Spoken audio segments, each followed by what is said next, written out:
Buenas tardes, bienvenidos a Conexiones en este miércoles 16 de agosto de 2017. Un abrazo fraterno a usted que nos acompaña a través de la señal abierta Canal 23 en los 4 departamentos de la zona oriental de nuestro país. También a quienes nos sintonizan por los servicios de cable de Tigo Claro a nivel nacional. Estamos de igual forma en la transmisión simultánea en las plataformas digitales, en el fanpage de TVO Canal 23, en la de Will Salgado y en el Twitter. Usted nos encuentra a través de Periscope, tiene esas formas para sintonizarnos en redes sociales. Si desea, puede descargar la aplicación TVO Canal 23 desde su smartphone y entonces nos acompaña en toda la programación de TVO en Canal 23. Vamos a tener habilitados dos números de teléfonos en el segundo segmento de conexiones, 2263-0023, 2264-9179, para que participen con el comentario o la pregunta, si ustedes lo desean, para nuestros invitados. ¿De qué estaremos hablando esta tarde con nuestros invitados? Algunos temas puestos en agenda.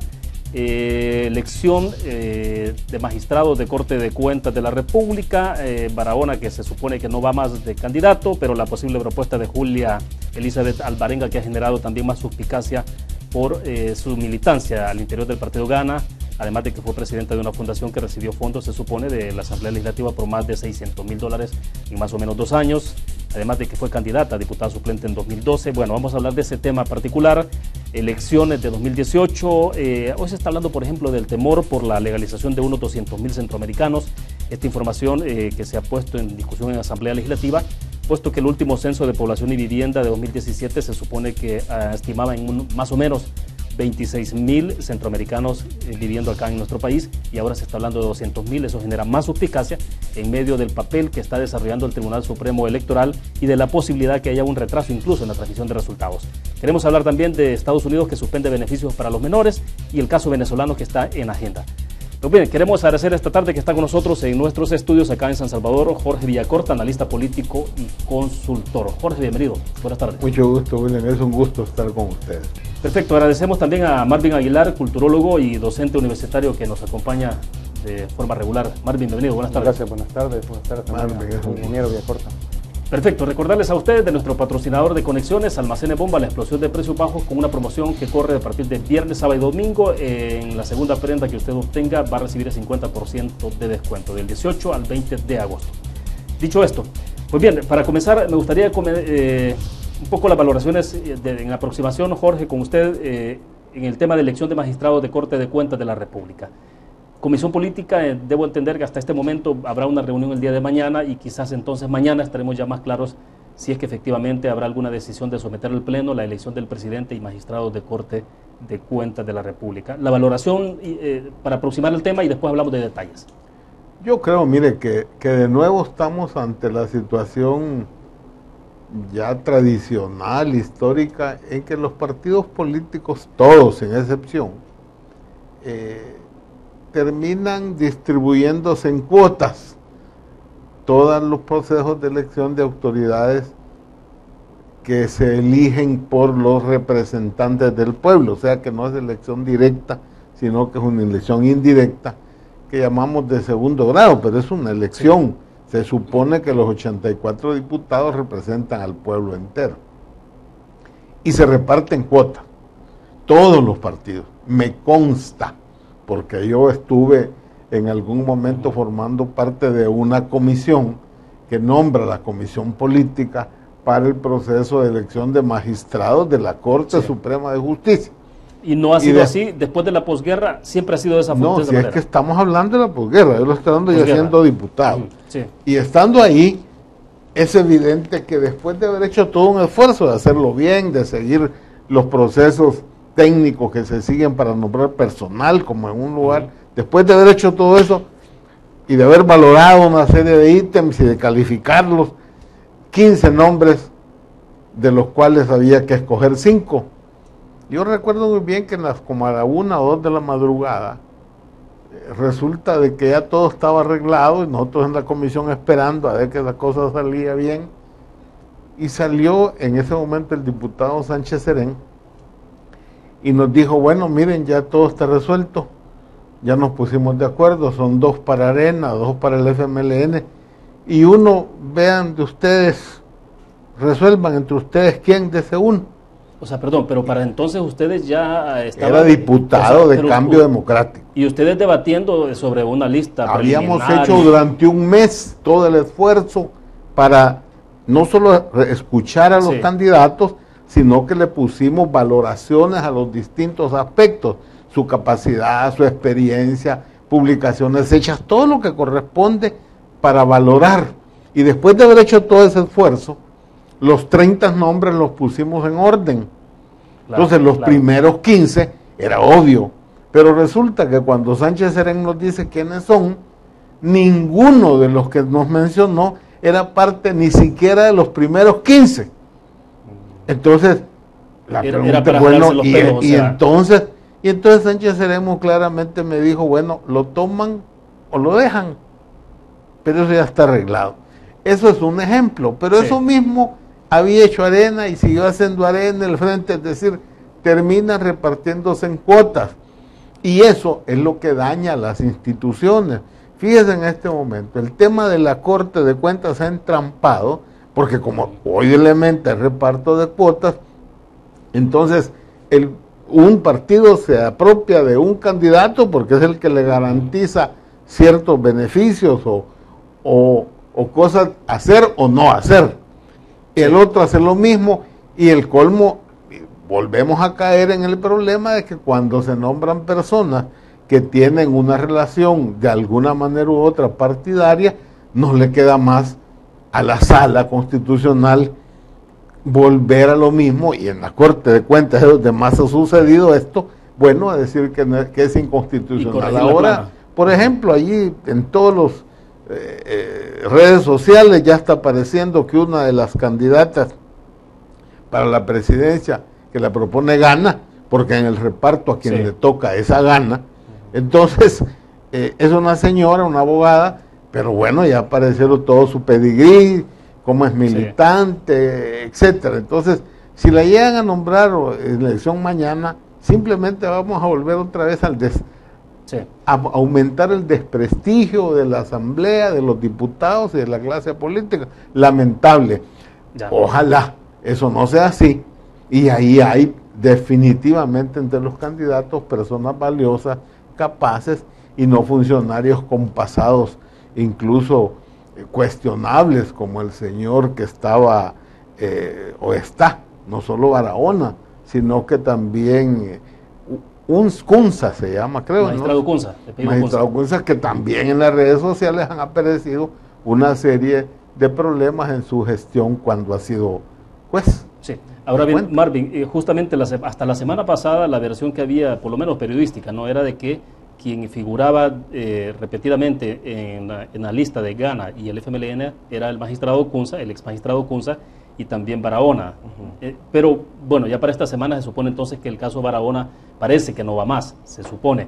Pero se está hablando de la propuesta de Julia Elizabeth Alvarenga, que es la que está diciendo el ingeniero Villacorta, y que ha generado justamente toda esta suspicacia, pues porque efectivamente hoy temprano nos levantamos y en WhatsApp lo primero que uno se encuentra es justamente esa cantidad de cargos que ha tenido y la vinculación política con el partido Gana. Bueno, ¿cómo se puede pintar el panorama entonces? Lo que hay que entender es que históricamente la Corte de Cuentas ha sido y es más, yo creo que por eso la derecha, que fue la que hizo la Constitución actual vigente, dejó con mayoría simple la elección de ese organismo del Estado, porque la intención era que el poder que tiene la Corte de Cuentas de poder iniciar un juicio al presidente, a los ministros, es necesario que quede por mayoría simple para que el partido de gobierno pueda ponerse de acuerdo y nombrar magistrados en la Corte de Cuentas que no entorpezcan la labor del gobierno. Eso ha sido así siempre. O sea, una decisión estrictamente política. Totalmente. No ha sido técnica, jamás, es política. A eso se debe que Arena le haya dado al PCN durante más de 20 años el manejo de la Corte de Cuentas bajo el entendido de que no era el partido de gobierno, sino que, miren, a nosotros nos fiscaliza un partido de la oposición. Pero era un partido de la oposición apalabrado, ¿verdad? Sí, por la formalidad. Exactamente, de que pareciera que no era el mismo partido de gobierno el que se controlaba. Entonces había independencia, aparente, de manera formal había independencia, pero el poder que tenía centralizado que eso es una cosa que hay que entenderla también, es hasta la presidencia Funes que se le cambia el poder al presidente de la Corte de Cuentas. Durante todos los mandatos de Arena, quien tenía el monopolio de la acción de decir qué casos se investigaban y qué casos no, y darles prioridad o no darles prioridad, o dejarlos fenecer o adelantarlos, era el presidente de la Corte de Cuentas. Sí, porque se pasa a la decisión colegiada, se supone, ¿no? Exactamente. Entonces, con la presidencia de Mauricio Funes, el FMLN y Gana le quitan esa potestad al presidente de la Corte de Cuentas para poder incluso repartirse entre ellos el poder, entre los mismos partidos, para no dejarle ni el monopolio a, si el presidente fuera del FMLN o de Gana, para que pueda en un momento dado extorsionar políticamente al gobierno, al partido de gobierno, y lo hacen ese trabajo de la manera más evidente, más cínica, y ahí es donde viene aquel estiría y encoge con la Sala de lo Constitucional, que les votó 2 veces el nombramiento de los magistrados. Entonces, el que quisiera reelegir a Barahona o casi a toda la planilla, es porque vieron que finalmente la Sala de lo Constitucional no les refutó este último nombramiento. Sí, que fue temporal más o menos, entonces, meses, un año. Exacto. Entonces dijeron, bueno, entonces como la Sala no lo ha invalidado, entonces para no complicarnos las cosas, la Sala no puede decir, si lo volvemos a reelegir, que hoy no, pero porque antes sí. Entonces, vea, y obviamente la militancia política de Barahona, más, digamos, la inconformidad que tiene hacia adentro de los 2 sindicatos que hay ahí en la Corte de Cuentas, que son realmente los que han estado revelando toda esta información. Esa información de la militancia de la licenciada Alvarenga Salazar viene de adentro de la Corte de Cuentas, de los sindicatos. Pero es cierto. Sí, de acuerdo. No hay forma de negar eso. De acuerdo, es cierta. Pero viene de esa misma, digamos, pleito interno que hay hacia la Corte de Cuentas, de que quieren que sea más independiente unos y terminar de una vez por todas del control de los partidos políticos. ¿Verdad? Ahora, Jorge, sí, bueno, diga. Pues no decir que hay formas de resolver eso de una sola vez. Dejar de que exista la Corte de Cuentas y se convierta en una Contraloría General de la República, con un contralor, una sola persona, un contralor, le quita el juicio de cuentas, porque usted es auditor y al mismo tiempo es juez de cuentas en una misma institución, que es juez y parte. Sí. En los países, en la gran mayoría de países, no existen cortes de cuentas, existe Contraloría, y esa Contraloría, como en el caso de Costa Rica, que es el que más cerca tenemos, pues es una figura, es un contralor que está por encima de los partidos políticos, que es toda una autoridad respetable, y se vuelve entonces un poder aparte, independiente. ¿Cuál es la parte neurálgica que le da entonces al Contralor la posibilidad de que no se utilice una institución como esa como un organismo de extorsión? Que está por encima de las elecciones, más de 9 años o 9 años en su periodo, o sea, y puede reelegirse, o sea que pues una persona que puede hacer pasar ahí por años. Bueno, lo mismo sucede en Taiwán, para decir algo, o en otros de los tigres asiáticos. El Yuan Control, como se llama, por ejemplo, en Taiwán, tiene ese rol por encima del resto de partidos y del resto de instituciones. Pero entonces, ¿quién elige al Contralor entonces? Una persona. No hay, como en este caso, distintos miembros de una corte colectiva, no. Es un solo. ¿Por qué es corte ahora? Porque tiene el juicio de cuentas. Entonces, si usted aparta el juicio de cuentas y crea tribunales de cuentas que van a revisar cuando haya que señalamientos del contralor, del auditor, y hace una auditoría ya no de cuenta, porque el error es eso, como que es de contar. No, hombre, si la auditoría moderna es de resultados, es de gestión, no basta con decir me dio 100 pesos y aquí están los recibos de 100 pesos. El punto es qué hiciste con eso. Incluso había auditoría que está en desarrollo, ¿no? Claro, pero además, el proyecto y está la auditoría. ¿Y qué efectividad tiene? Sí. ¿Cuál es el objetivo de ese recurso? El proceso del gasto. ¿Cómo se hizo la gestión? Por eso se llama auditoría de gestión. Ahora, desgraciadamente necesita reforma constitucional. Eso estaba listo, insisto, cuando yo estaba diputado, y casi pasamos a eso, pero desgraciadamente en ese caso Arena, y Milena Calderón no me dejará de engañarlos, porque ella era presidenta de la Comisión de Hacienda Y resultó que se negó después Arena a hacer ese cambio, porque un auditor, por cierto, famoso, apellido Navarrete, que era asesor de ellos, les dijo que eso no debería hacerse, y a partir de ahí se quedó tirado el proceso, desgraciadamente. Y el FMLN tampoco tenía interés. Perder poder. Al hacer eso que tú decís era perder poder. Claro, porque ya no tienes el poder los partidos políticos. Le das el poder a una institución, insisto, prestigiosa por el tipo de persona que te ves obligada a escoger.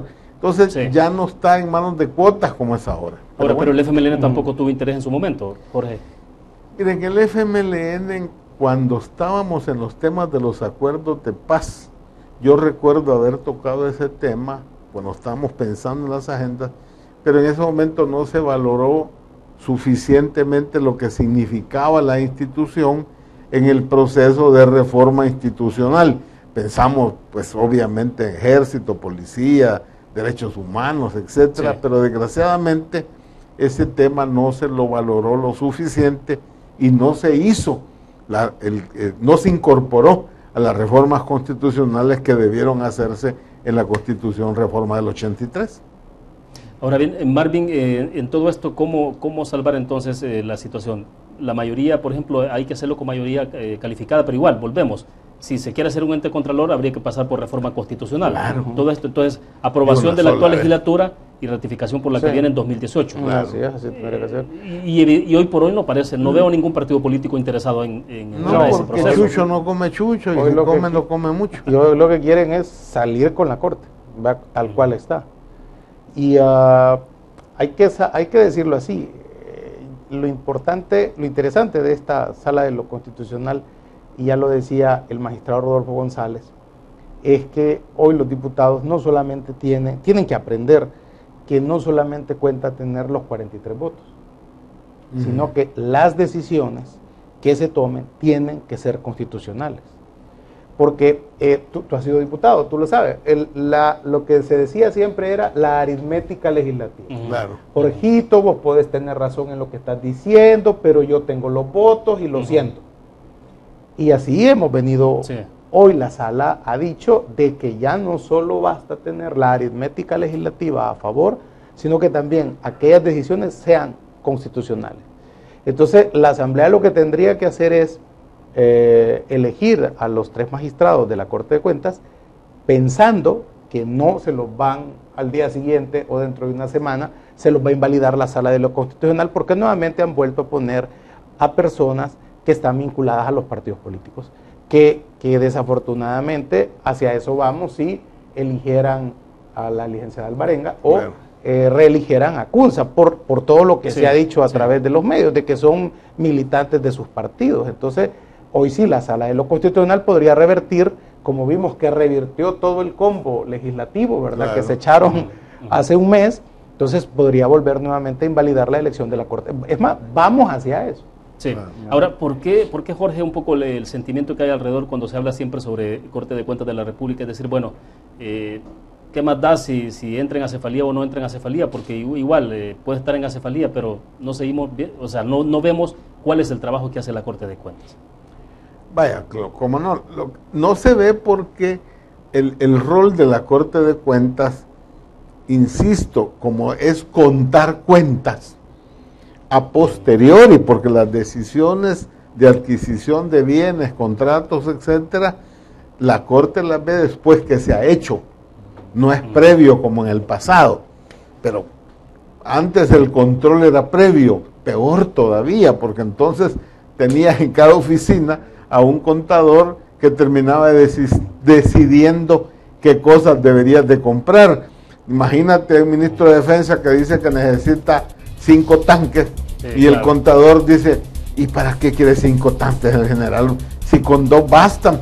¿Qué diablo sabía el contador ese para saber si eran 5 o 2? Bueno, pero sí funcionaba, el visto bueno era previo. Se cambió eso, qué bueno, pero ahora el control, al ser posterior, es que no se percibe de inmediato una situación como la falta de esta cefalía, a no ser que cuando ya se acercan los procesos electorales en que se tienen que dar los finiquitos, Sí, claro. Definitivamente allí sí se necesita definitivo el rol de la máxima autoridad de la Corte. Porque de repente uno ve, por ejemplo, mucho más operativa la sección de probidad. Bueno, eventualmente se ha quedado un poco en stand-by, que uno no sabemos qué está pasando ahí. Se ha quedado en stand-by porque declararon prácticamente secreta, reserva la información.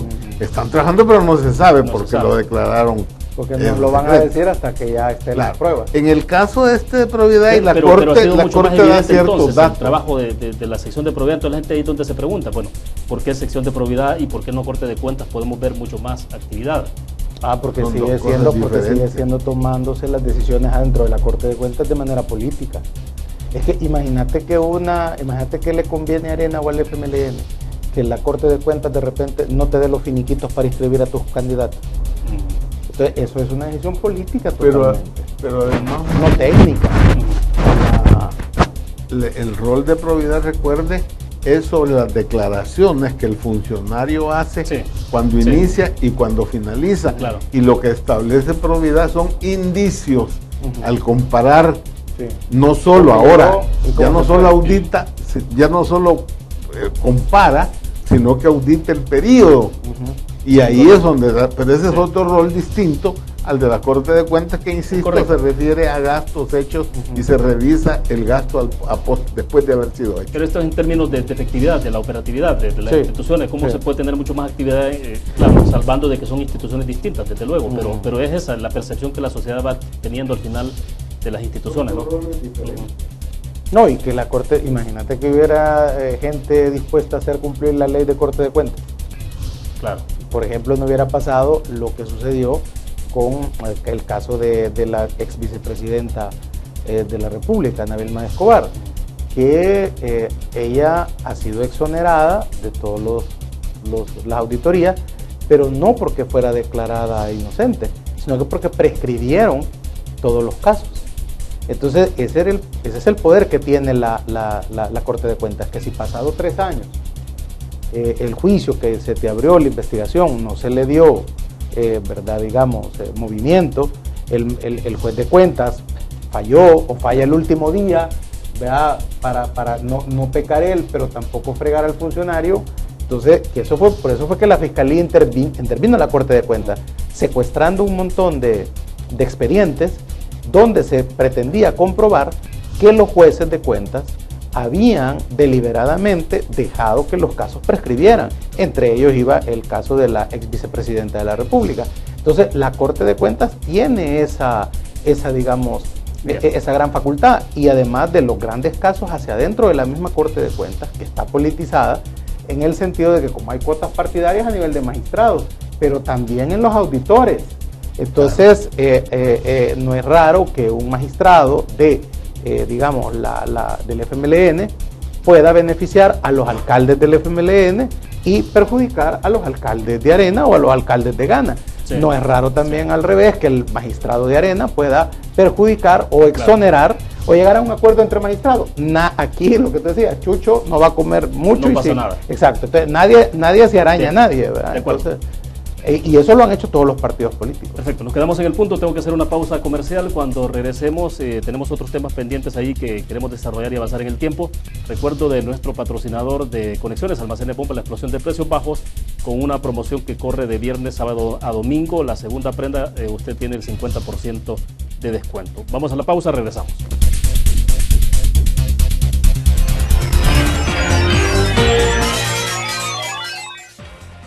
En Oriente, recuperamos más de 33 kilómetros de la ruta Sirama entre San Miguel y La Unión. Garantizamos la conectividad en ruta militar, el mantenimiento de la carretera panamericana, la renovación vial de la zona urbana e intensificamos las obras de modernización de Avenida Roosevelt en San Miguel, que incluye la colocación de una nueva capa de asfalto, mejoras constructivas en la vía, ciclorruta, dispositivos de inclusión y señalización vial. Fovial, conectamos el progreso con la gente. Gobierno del presidente Salvador Sánchez Serén.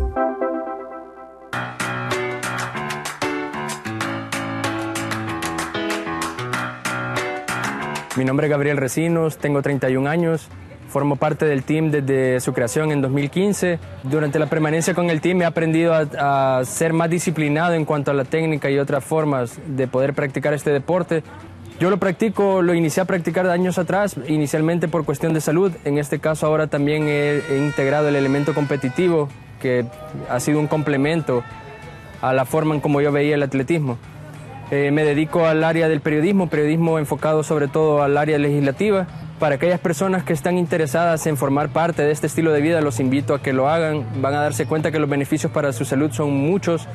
Inicialmente puede parecerles complicado o difícil iniciarlo, porque requiere disciplina y bastante entrega, pero cada quien puede hacerlo a su ritmo. No tienen que tratar inicialmente de copiar a otras personas. Tienen que saber que cuando ustedes empiecen a dar sus primeros pasos dentro de este deporte, lo van a hacer según sus condiciones y sus capacidades, y poco a poco se van a dar cuenta que pueden irse superando, porque antes de tratar de superar a otras personas que pueden ver en una competencia, tienen que tratar de superarse ustedes mismos, y se van a dar cuenta que mediante el entreno constante van a lograr alcanzar esas metas que se propongan.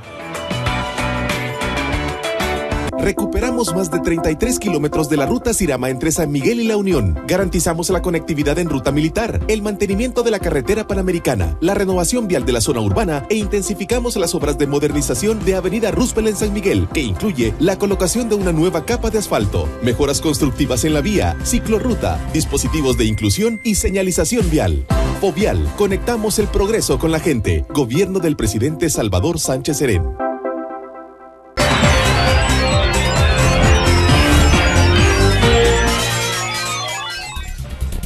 Que siga con nosotros. Saludos a Tita Gómez, que nos está acompañando a través del Facebook, en la transmisión en Facebook.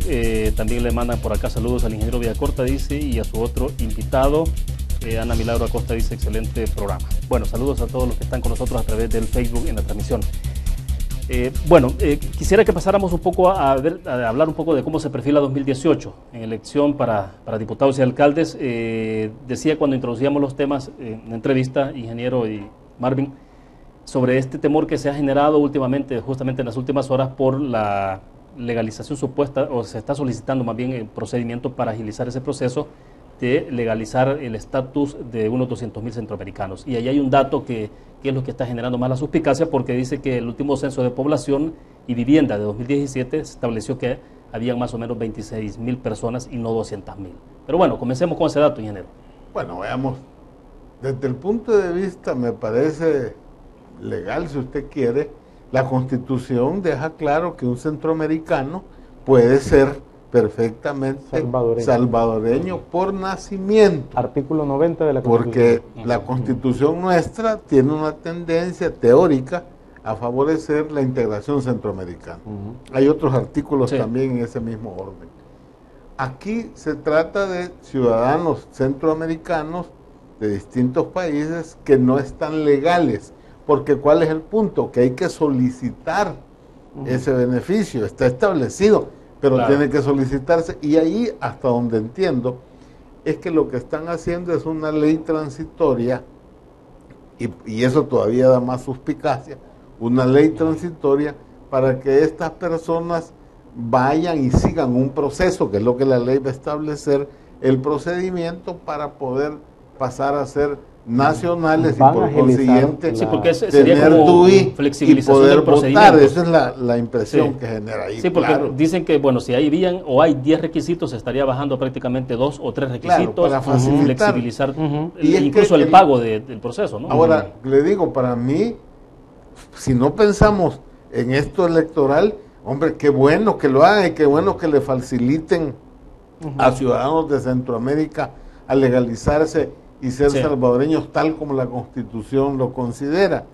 Además, El Salvador, que tiene tantos problemas migratorios, pues debería de facilitarle a los hermanos centroamericanos su estatus rápido y ser nacionales. Eso está bien.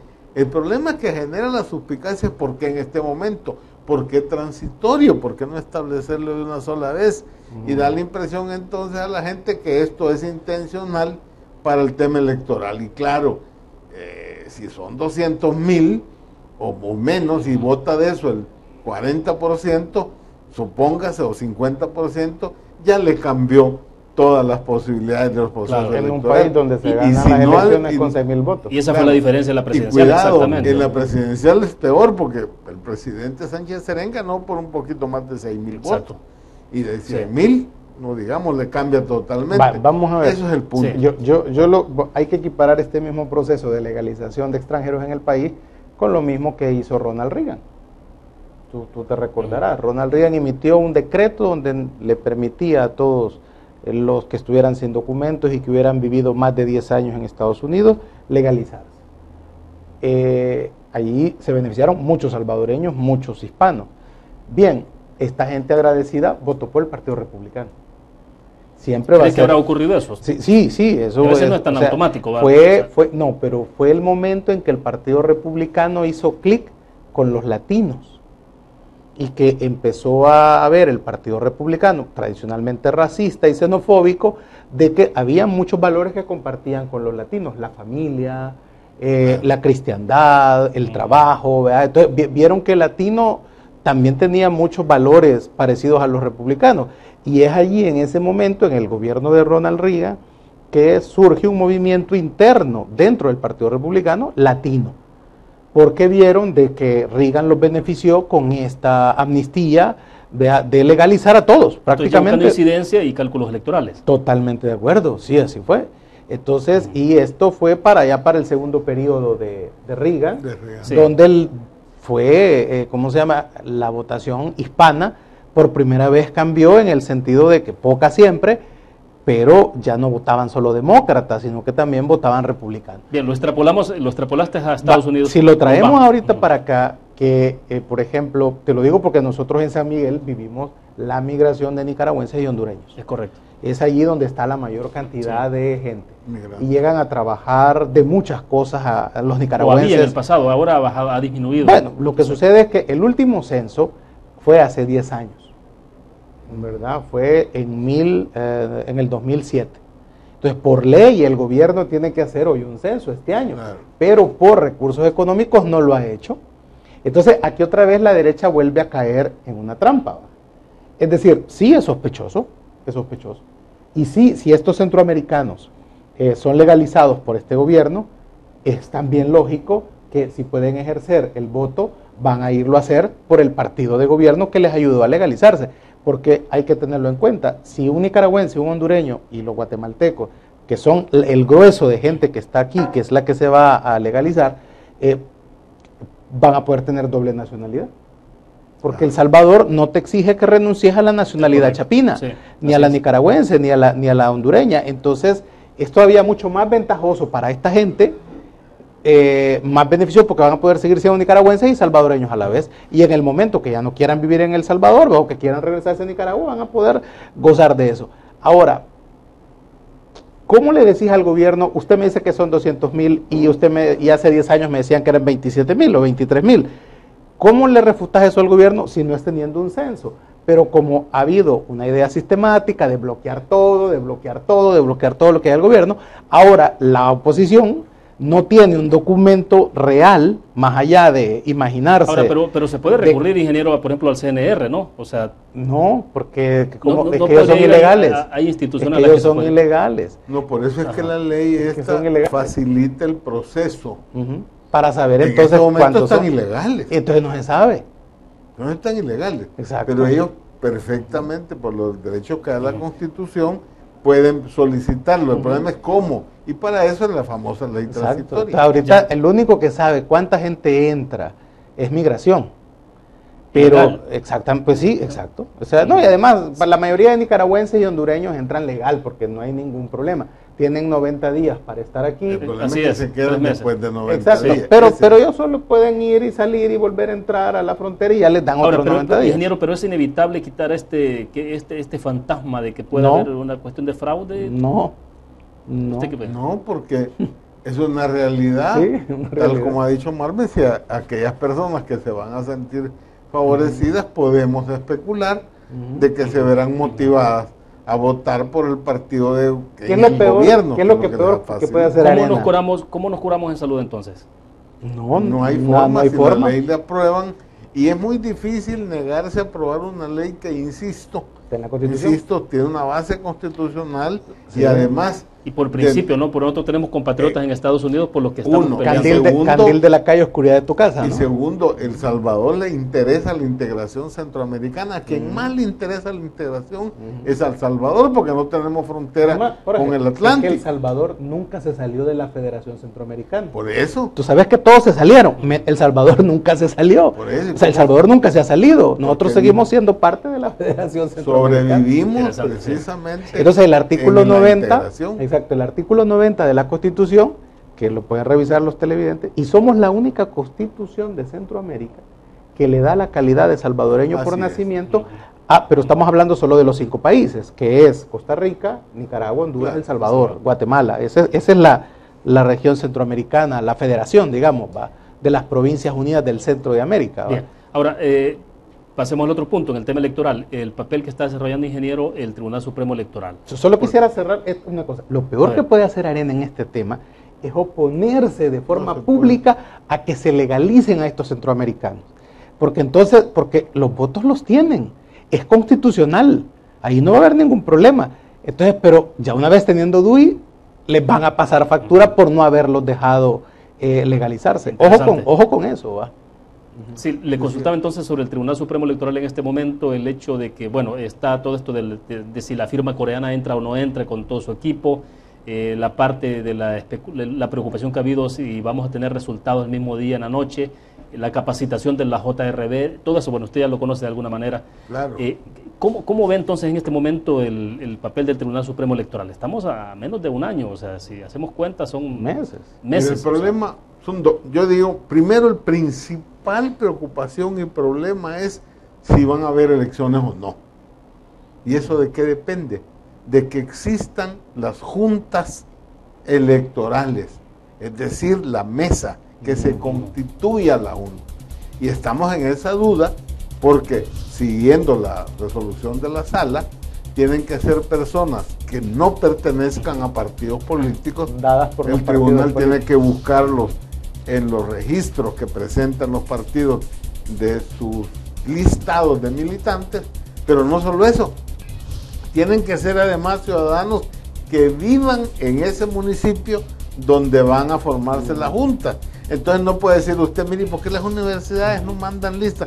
No, señor, porque tiene que ser, si es allá en Nuevo Edén de San Juan, tienen que ser ciudadanos que vivan en Nuevo Edén de San Juan, que no pertenezcan a ningún partido político y que estén dispuestos a ir voluntariamente a pasar más de 24 horas, si bien nos va, en una mesa con el proceso de conteo de votos, sin alimentación, porque ya no hay dinero para eso, la tienen que llevar su tambache por su cuenta, etcétera. Entonces el problema es construirla, pero además tienes que entrenar a la gente. Es correcto.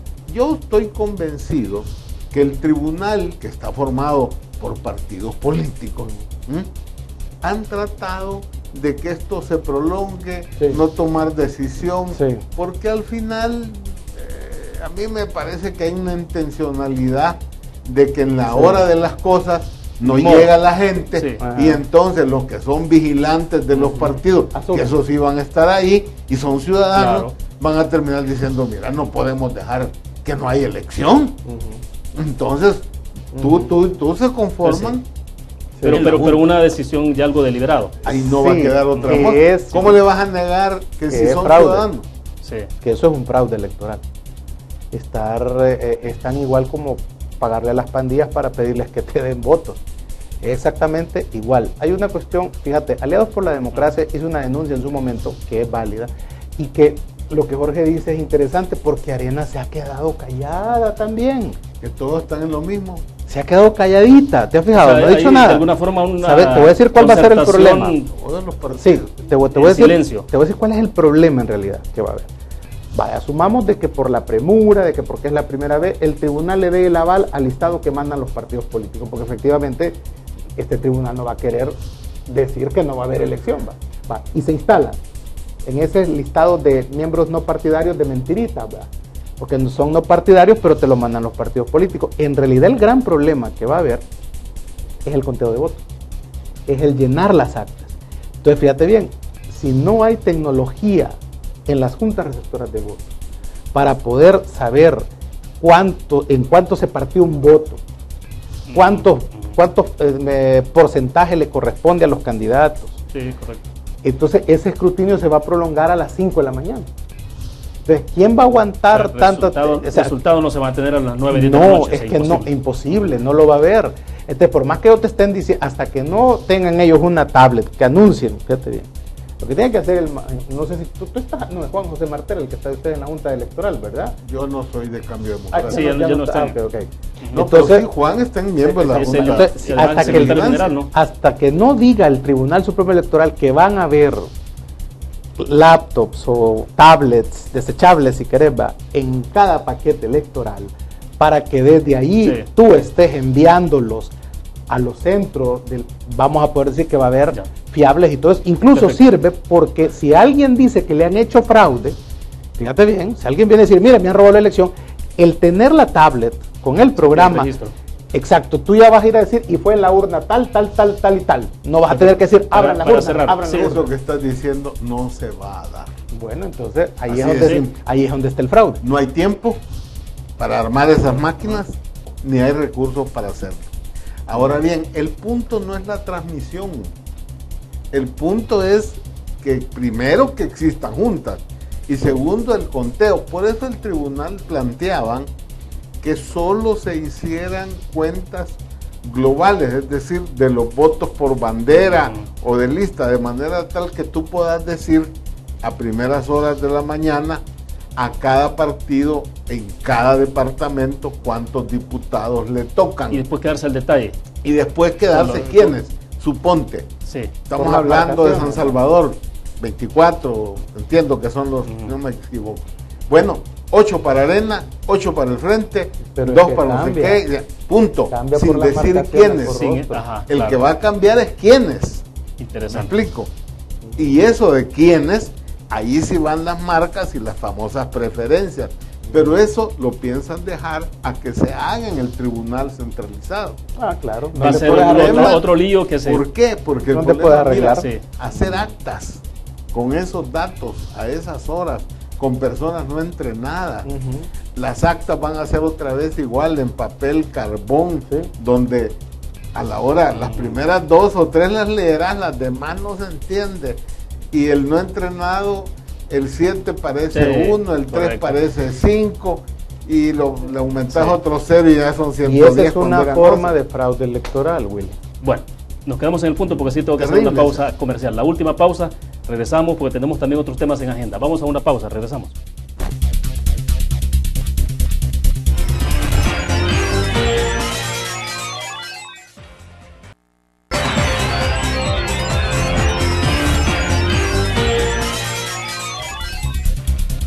Bien, estamos al cierre de conexiones, nos quedan más o menos unos 12-13 minutos. Díjese José Ventura a través de la cuenta del Facebook. En la historia, los republicanos son los que siempre le han dado la mano a los latinos. Ya está un proyecto en camino para legalizar a los TPS, cosa que Obama no quiso hacer. Así que no nos mentamos, dice Clinton, solo era más mentira. Claro, lo que te decía, desde Reagan viene esa unión entre los, porque Reagan emitió esa amnistía para todos los hispanos.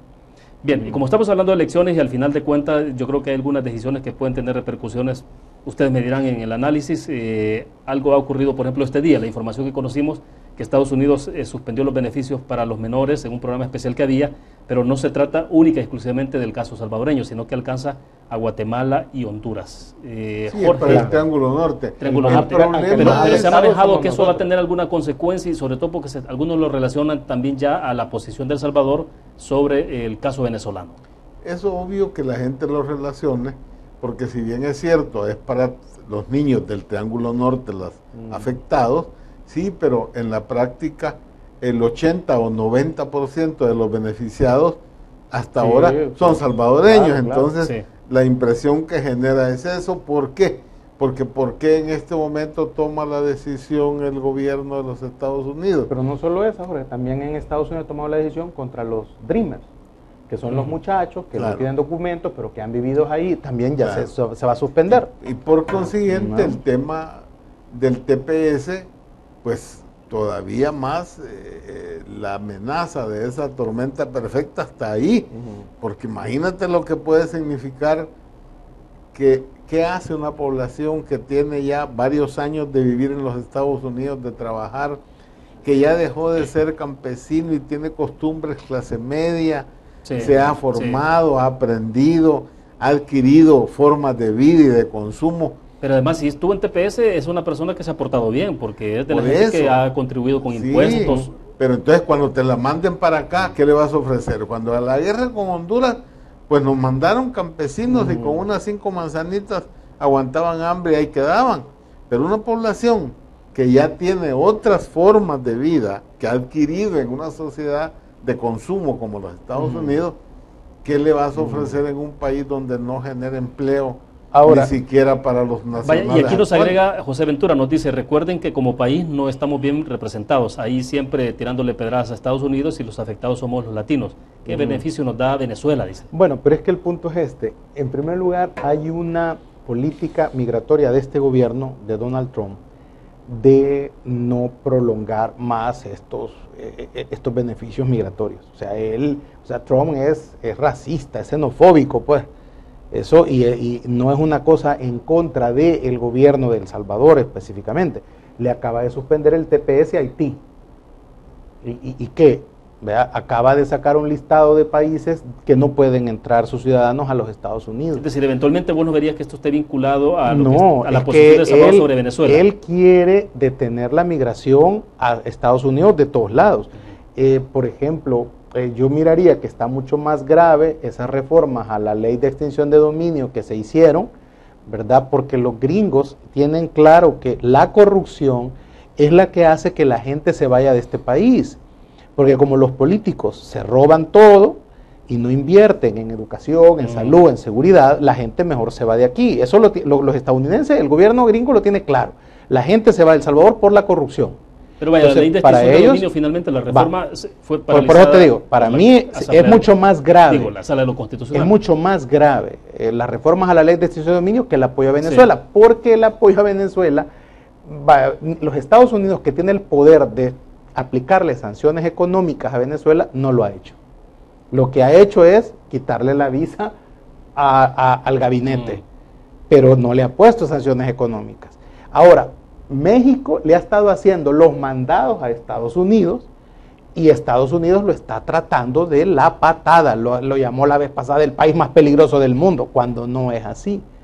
Entonces, a la larga, si tú te fijas, el haber anunciado que va a invadir Venezuela, lo que ha hecho es unir a la América Latina, porque hasta los adversarios del chavismo, como son Perú, México y la Argentina, sí, debieron pronunciarse. Tuvieron que pronunciarse porque acababan ellos de hacer la declaración de Lima, donde desconocían al gobierno de Venezuela, y Trump dice que va a invadir. Entonces ellos, para desligarse de que no es esto un aval para invadir Venezuela, estamos diciendo de que América Latina no va a aceptar una invasión. Y en términos de política exterior, Jorge, de Trump fueron un error. Entonces no es tantos errores de Trump. Sí, no, por eso es que no es en sí. Ahora, yo sé que aquí los medios hoy titularon eso, Arena va a decir que es por eso, pero yo sigo insistiendo. Entonces quiere decir que si Arena gana, Trump nos va a dar el pasaporte estadounidense a todos, pues. Porque incluso puede generar otro nivel de expectativa que exactamente, oír las reformas que sí ya se van a aplicar ahí. Trump va a eliminar que se puedan llevar entre hermanos. Trump va a eliminar que papás se lleven a hijos mayores. O sea que sí solo va a permitir la reunificación familiar, pero menores de 18 años. Entonces, es decir, y eso es para todos, no solamente es para salvadoreños, pues. Sí. Ahora bien, es una cosa que hay que tener en el enfoque de la política exterior, Jorge, es que lo que sí puede pasar es que la conducta o las decisiones del gobierno de El Salvador, en el caso de Venezuela, estimulen a ciertos sectores del Congreso de los Estados Unidos a presionar por Marco cosas Rubio. como esto, Rubio y otros más. Eso sí, y obviamente también recordemos que el próximo año, no ahora, el próximo año la evaluación sobre los 18 temas mínimos que deben de cumplirse para el Fomilenio 2, uno de esos temas tendrá seguramente que ser esto, lo van a considerar. Y la embajadora dijo, ¿no? Advirtió de que se trata del cumplimiento de todos, dijo, no de algunos a medias, claro, otros. Yo creo entonces que no es que directamente afecte. Tú tenés razón, Marvin. Los Estados Unidos, ¿por qué no dicen ya no te compramos petróleo? Por ejemplo, unos dicen no. Y eso sí quebraría de una sola vez la economía venezolana. Claro, sí, pero lo que no te dicen también se afectaría es que Venezuela de inmediato le vende el petróleo a Rusia y a China. Por ejemplo. Y no le debe a China un dineral, pues. Entonces, ¿en qué le afectaría no comprarle el petróleo? Perdónenme, yo entro en dudas de que le afecten algo cuando los rusos, China están listos para comprarle. Aunque los costos de transporte se supone que elevan muchísimo el precio. Sí, pero por la distancia. Pero China necesita si lo interesa al gobierno, si el negocio es entre gobiernos, le interesa en la geopolítica Rusia, China y la India, mantener a Venezuela en ese sentido. Sí, claro. O sea, que ahí no... O sea, el caso de Naciones Unidas, otra cosa que quiero cerrarte en esto con Venezuela. Mira, vamos a ver. Venezuela tiene problemas, totalmente de acuerdo. Y estamos de acuerdo que Nicolás Maduro no es Salvador Allende, ni es Hugo Chávez. No es lo mismo. Pero sí son los mismos que derrocaron a Allende y que derrocaron a Chávez, que quieren derrocar a Maduro. Entonces, no hay que perder de óptica eso. Ahora, que hay 14 países de América Latina que no han reconocido al gobierno. Bueno, pero hay 57 países en Naciones Unidas que lo han reconocido y que han pedido que no se intervenga Venezuela. 57 países. Naciones Unidas ha revelado la semana pasada el informe hasta el 31 de julio, dice Naciones Unidas, han habido 124 muertos en Venezuela. De esos 124, la ONU responsabiliza de 47 al gobierno. Los otros son de la oposición, que también ha matado gente, que eso es lo que nos dice.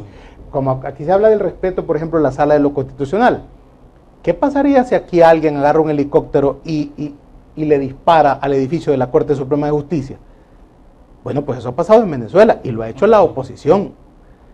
Entonces, ojo, ¿verdad? Ojo. El hackeo a las páginas. ¿Qué consecuencias puede tener en todo caso? Porque uno se pregunta las consecuencias. Que todo va a quedar igual. A Nicolás Maduro no lo vas a mover del poder. Lo que tiene que hacer, y ya que él dijo que va a hacer una reunión aquí porque así le toca, porque el presidente de El Salvador es el presidente pro tempore de la CELAC, que es el organismo que ha creado los países para salirse de la OEA, porque la OEA está al servicio de Estados Unidos. Entonces, lo que tiene que hacer El Salvador es dejar que los venezolanos resuelvan su problema interno. Ya vienen las elecciones, porque hay otra cosa también interesante. La oposición se ha dividido en relación a eso. Se ha dividido. Hay un grupo de la oposición que dicen que hay que ir a las elecciones que van a hacer en octubre. Hay otro que dice que no, que hay que seguir haciendo la guerra, porque lo que quieren crear es un Estado como que ya va a haber una revolución, como que ya se va a rebelar el pueblo, como que ya le van a dar golpe de Estado. Ahora, y la última marcha, ¿sabes? La última marcha... Desde tu punto de vista, ¿no hay dictadura en Venezuela? Es que, vamos a ver, Maduro llega al poder... Sí, ese no fue el tiempo. Maduro llega al poder de manera democrática, pero ejerce el poder de manera dictatorial. Totalmente de acuerdo. Totalmente de acuerdo. Jorge... Mira, ahí sí tenemos diferencia con Marvin. Yo soy demócrata. Y yo como demócrata, perdóname, no puedo compartir que lo de Venezuela es un gobierno legítimo y que toda la carajada está funcionando bien. Otra cosa es que los problemas los tienen que resolver los venezolanos. También eso no hay ninguna duda. Y que una intervención militar peor de este señor Trump es totalmente inaceptable. Eso no hay ninguna duda tampoco. Igual que decir, bueno, pero con estas marchas va a haber golpe de Estado. Es decir, mira, solo los fusiles sostienen a las dictaduras. Perdóname, pero eso del golpe suave es otro sueño de saber de qué fumaron, porque no es cierto. La única forma de golpe de Estado es con fusiles. Y quien sostiene al régimen es un gobierno sostenido por las Fuerzas Armadas venezolanas. Entonces, mientras las Fuerzas Armadas estén en eso, perdóname. Claro, una salida de un proceso electoral que retomara tendría sentido, y no ya fueron elecciones y fue derrotado Maduro en las elecciones. Sí, entonces pasaron a la constituyente para desconocer a la mayoría absoluta la tuvieron, y le dieron vuelta a todo eso con esta otra elección ahora para tener esto. Entonces, mi punto es que El Salvador como tal, en este momento, el tema de la CELAC, recuerden, la CELAC no se puede reunir si no es por el consenso de todos. Y parece que no hay en este momento. ¿Cómo lo va a haber si en Perú se han estado reuniendo 12 de ellos? Pero no solo eso, si la última reunión del CELAC solo vinieron 5 cancilleres, y de los 5, 2 era el proponente y el dueño de la casa. Por consiguiente solo vinieron 3, los 3 aliados de... ¿Vos vas a creer que el presidente Maduro va a tener éxito de que lo apoye la CELAC en este momento? Con que no lo tuvo en el pasado, menos ahora. Yo creo que no es posible tener éxito en una reunión de la CELAC. No digamos que se realice, ya eso es difícil, pero éxito peor. Bueno, lamentablemente se nos fue el tiempo. Gracias, Jorge, por compartir con nosotros. Muy gentil. Gracias, Marvin. Bienvenido. Gracias también al ingeniero. Bien, terminamos entonces Conexiones. Gracias a ustedes que nos acompañaron. Nos vamos a ver mañana, 5 de la tarde en punto. Recuérdelo. Buenas tardes.